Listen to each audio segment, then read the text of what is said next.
દોસ્તો, મારી ગુજ્જુની મોજ ચેનલમાં આપનું સ્વાગત છે। આજના વિડીયોમાં આપણે વાત કરવા જઈ રહ્યા છીએ કે ઠાકોર ફેમિલીમાં તો આજે જુઓ સંજયભાઈ પૂનમ ભાભી સરસ મજાના તૈયાર થઈ ગયા છે। પૂનમ ભાભીએ સરસ મજાની સાડી વેર કરી છે અને જેન્સુને લઈ ફરીથી દવાખાને જઈ રહ્યા છે।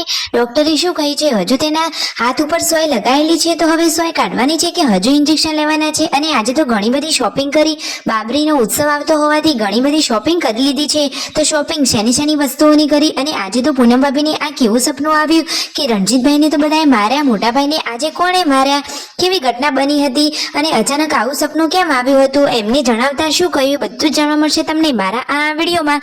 મારી ચેનલ ઉપર નવા હોય તો ચેનલને ફટાફટ લાઈક, શેર અને સબસ્ક્રાઇબ કરી દો। Full video in Thakor family blog channel દોસ્તો, ફૂલ વિડીયોની લિંક ડિસ્ક્રિપ્શનમાં મૂકેલી છે, ત્યાં જઈ તમે આખો વિડીયો વોચ કરી શકો છો। આવી ટૂંકી ટચુકડી લાઈવ લેટેસ્ટ ટ્રેન્ડિંગ માહિતી મેળવવા માટે કરી દો મારી ચેનલને ફટાફટ સબસ્ક્રાઇબ। તો ચાલો દોસ્તો, હવે વધારે રાહ ન જોતા આપણે વિડીયોની શરૂઆત કરી દઈએ છીએ।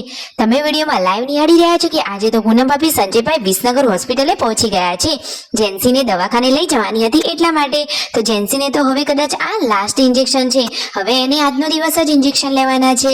તો જુઓ આ સિસ્ટર, બધા નર્સ લોકો છે એ જેન્સી જોડે સરસ મજાની વાતોચીતો કરી રહ્યા છે અને તેને ઇન્જેક્શન પણ આપી દીધું, પછી ત્યાંથી લઈ રહ્યા છે વિદાય। તો બધા જ લોકોને તેને ટાટા બાય બાય કરી। જુઓ બહાર આ ટેબલ ઉપર બેઠેલા નર્સ હતા, એમની જોડે પણ વાતોચીતો કરી, દવા ને બધું લઈ અને પછી ફાઇનલી તેઓ ગાડીમાં બેસી ગયા છે। તો દોસ્તો, જેન્સુને તો હાલ હાથમાંથી સોય કાઢી નથી, કારણ કે હજુ એક ઇન્જેક્શન લેવાનું બાકી છે, એટલા માટે હાલ ડોક્ટરે સોય કાઢવાની ના પાડી। પછી તેઓ ક્યાં ગયા? તો દોસ્તો પછી એ તો શોપિંગ કરવા માટે ગયા। આ બાજુ જુઓ રસોઈ સરસ મજાની રેડી થઈ ગઈ છે। તો વિસનગરમાં આજે એમને કઈ જગ્યાએથી શોપિંગ કરી, શોપિંગમાં શું લીધું, બાબરીનો પ્રોગ્રામ ક્યાં છે, કોને જવાનું છે?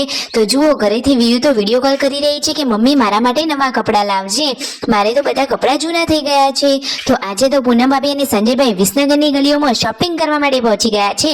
તો બધા જ બચ્ચા પાર્ટી માટે તેમણે લઈ લીધા છે સરસ મજાના કપડાં અને ડોગી માટે સરસ મજાનો સાંકળવાળો પટ્ટો લીધો છે। તો બધાના કપડાં કેવા છે અને આજે તો પૂનમ ભાભીએ સાડી સરસ મજાની વિયર કરી છે। શું દોસ્તો તમને એમની સાડી ગમે કે નહીં? અને ઉનાળાની સિઝનમાં બહાર ગયા હોય અને આપણે શેરડીનો રસ ના પીએ એવું થોડી ને બને દોસ્તો। તો ફાઇનલી અહીંયા ગાડી ઊભી કરી પૂનમ ભાભી, સંજયભાઈ અને જેન્સુ શેરડીનો રસ પીવા માટે અહીંયા આવી ગયા છે। થોડીક વાર ત્યાં બેઠા અને પૂનમ ભાભીની પણ તબિયતનું ધ્યાન રાખવાનું હોવાથી હવે શેરડીનો રસ મંગાવી લીધો છે। પછી ત્યાંથી ઘરે જવા માટે નીકળી રહ્યા છે અને આ બાજુ ઘરે આવ્યા હતા સબસ્ક્રાઇબર કે જેઓ એર ઇન્ડિયામાં જોબ કરી રહ્યા છે, એમના લુક ઉપરથી જ ખબર પડી જાય છે। ફાઇનલી હવે થાર ગાડીમાં બેસી ઘરે આવવાની તૈયારીઓ થઈ રહી છે। તો પૂનમ ભાભી, સંજયભાઈ વાતોચીતો કરતા કરતા હવે ફાઇનલી ઘરે આવી જ ગયા છે। તો ઘરે આવતા વેત જ જુઓ કેટલો બધો સામાન ગાડીમાંથી ઉતારી લીધો છે અને વિયુ તો દોડતી આવી ગઈ છે કે મમ્મી તું મારા માટે નવા કપડાં લાવી કે નહીં? જુઓ તો ખરા કે આ નાના બેબી વિયુને તો કેટલો હરખ છે નવા કપડાનો। જુઓ હવે ફાઇનલી પૂનમ ભાભી, શિલ્પા ભાભી, પાર્વતી ભાભી અને તેમના સાસુ બધા લોકો અહીંયા બેસી ગયા છે અને તેઓ જે શોપિંગ કરીને લાવ્યા હતા એ બધા જ કપડાં બતાવી રહ્યા છે। તો લો દોસ્તો, તમે પણ જોઈ લો કે કેવા કેવા કપડાની શોપિંગ કરી છે, તમે વિડીયોમાં લાઈવ નિહાળો કે જુઓ સરસ મજાના અત્યારે કોટનના સરસ મજાના ટી શર્ટ, કેપરી વાળા કપડાં લાવી દીધા છે, મસ્ત મજાની શોપિંગ કરી છે। જેન્સુ, ગુડ્ડુ, વિયુ, યશુ બધા જ લોકો માટે કપડાં છે। આજે રાત્રે જમવામાં બની રહ્યું છે સરગવાનું શાક। તો પૂનમ ભાભી શાકની તૈયારીઓ કરી રહ્યા છે અને એટલામાં જ આવ્યો કાજલબેની બાનો વિડીયો કોલ। તો વિડીયો કોલમાં તેઓ જેન્સુના સમાચાર પૂછી રહ્યા હતા। તો પૂનમ ભાભીએ વિડીયો કોલમાં વાત કરી, આ બાજુ શિલ્પા ભાભી લસણ ફોલી રહ્યા છે અને રાત્રે આજે જેન્સુને ઇન્જેક્શન અપાવવાનું હતું તો ફાઇનલી હવે તેને ઇન્જેક્શન અપાવી લીધું છે અને આ બાજુ ગરમા ગરમ રોટલી થઈ રહી છે।